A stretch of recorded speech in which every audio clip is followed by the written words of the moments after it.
सभी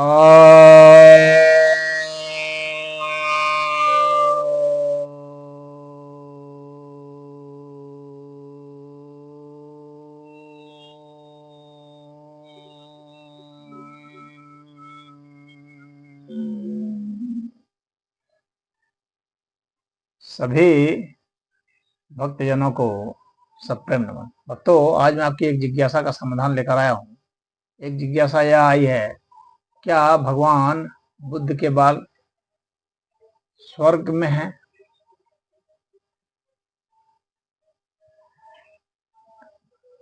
तो देखिए, कोई भी धर्म मत हो, उनमें कथाएं तो होती हैं भिन्न भिन्न प्रकार की।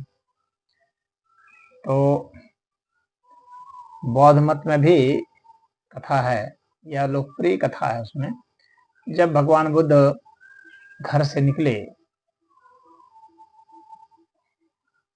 तो सन्यास के लिए कहीं कोई वह नहीं मिला नाई, तो उन्होंने अपनी ही तलवार निकाल करके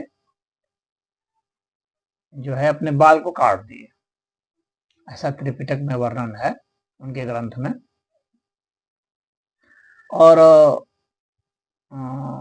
अंकन भी किया गया है, मतलब ऐतिहासिक रूप से भी दर्ज है। जो उनके स्तूप हैं, भरहुत का स्तूप है, उसमें इस तरह का वर्णन किया गया है।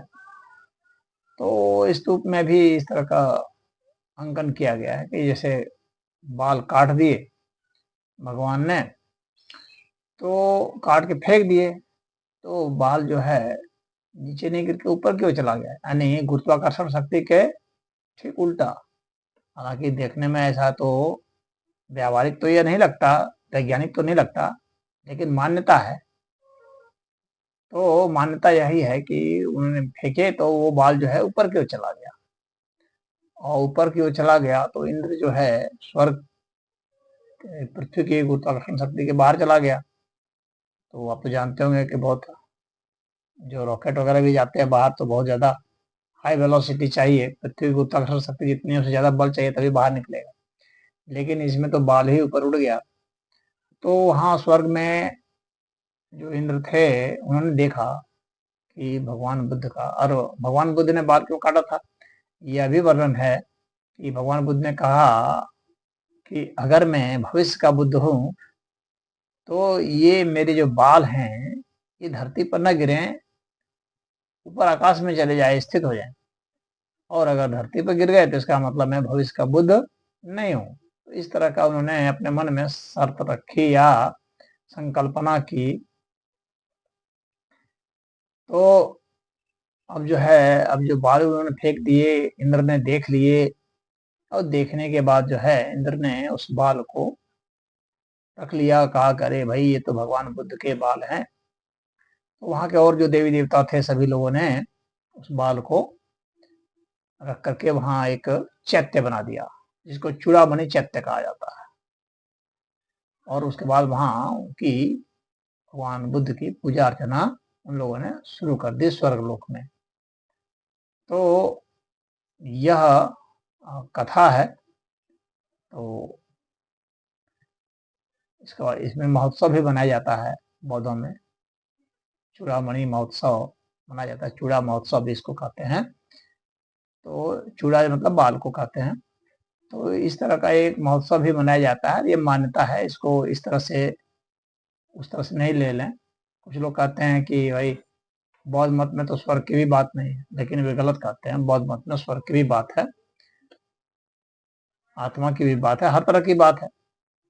लोग कहते हैं बुद्ध आत्मा नहीं मानते थे, तो आत्मा नहीं मानते थे तो वर्णन तो यह है कि बुद्ध गए थे स्वर्ग में अपनी माँ से मिलने, मरी हुई माँ से मिलने। तो आत्मा रही होगी तभी तो गए होंगे मिलने, वहां जाकर उपदेश भी दिया उन्होंने। और अब इंद्र के साथ और ब्रह्मा के साथ जो है वापस लौटे भी। सीढ़ी बनी स्वर्ग से, धरती पर सीढ़ी आई। संकिसा में, सांची स्तूप में भी इसका जिक्र है, संकिसा में आई। तो ऐसी बात नहीं है कि स्वर्ग नहीं मानते थे। अगर नहीं मानते तो इसका जिक्र क्यों होता। बुद्ध ने अपने कई जन्मों की कथा सुनाई, वो क्यों सुनाते। तो उसका नाम मान लीजिए कि वो आत्मा ने करके कुछ और कर देंगे, नाम कुछ और रख देंगे, तो उससे कॉन्सेप्ट तो बदलेगा नहीं, कॉन्सेप्ट तो वही है। तो खैर यही चूड़ा महोत्सव के विषय में है कि बुद्ध के बाल जो हैं अब स्वर्ग में हैं। अब आप तो जाकर के स्वर्ग में देख नहीं सकते, तो यह एक मान्यता है, इसको बिल्कुल तथ्यात्मक ऐसे मान लेना यह सही नहीं होगा। तो ये सभी मतों में कहानियां हैं, ऐसी बात नहीं है कि सिर्फ बौद्ध मत नहीं है, सभी मतों में इस तरह की कहानियां भरी हुई हैं और उसमें लोगों को चमत्कार दिखलाना, इस तरह की बातें बताना अपने मतलब कि अपनी मान्यता के लिए, अपनी आध्यात्मिक बल दिखलाने के लिए ये सब जो है कहानियां गढ़ी जाती थी। हरि ओम।